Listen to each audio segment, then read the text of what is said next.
ফের মার্কিন জাহাজে হামলা চালিয়েছে ইরান সমর্থিত ইয়েমেনের হুথি বিদ্রোহীরা। স্থানীয় সময় সোমবার 17 মার্চ একটি মার্কিন জাহাজে হামলার ঘটনা ঘটেছে। গত 24 ঘন্টার মধ্যে এই নিয়ে দুটি মার্কিন জাহাজে হামলা চালানো হলো। খবর এএফপি।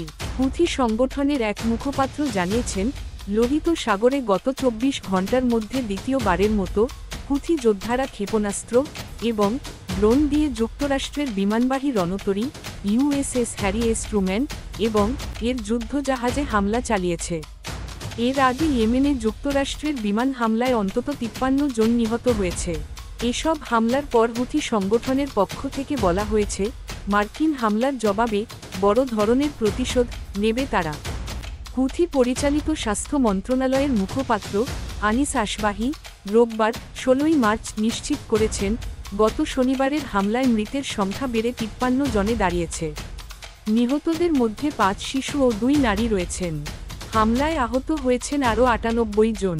হুথি সামরিক বাহিনীর মুখপাত্র ইয়াহিয়া সারি জানিয়েছেন, তারা যুক্তরাষ্ট্রের বিমানবাহী রণতরী ইউএসএস হ্যারি এস ট্রুম্যান এবং এর যুদ্ধজাহাজ লক্ষ্য করে 18টি ব্যালিস্টিক ও ক্রুজ ক্ষেপণাস্ত্র এবং একটি ড্রোন নিক্ষেপ করেছে।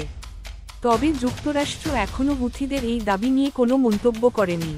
সারি আরও বলেন, যুক্তরাষ্ট্র ইয়েমেনের বিভিন্ন স্থানে 47টির বেশি হামলা চালিয়েছে। হুথি নেতা আব্দুল মালিক আল হুথি এক টেলিভিশন ভাষণে বলেছেন, যুক্তরাষ্ট্র ও ইসরায়েল এই অঞ্চলে তাদের আধিপত্য চাপিয়ে দিতে চায়।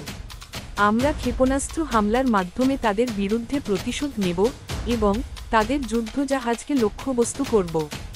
তিনি আরও জানান, ইসরায়েল যদি গাজার জন্য মানবিক সহায়তা প্রবেশের অনুমতি না দেয়, তবে তারা ইসরায়েলি জাহাজগুলোকেও লক্ষ্যবস্তু করবে। হুথিরা 2023 সালে গাজায় ইসরায়েলের আগ্রাসনের বিরুদ্ধে প্রতিক্রিয়া হিসেবে বাণিজ্যিক জাহাজে হামলা শুরু করেছিল।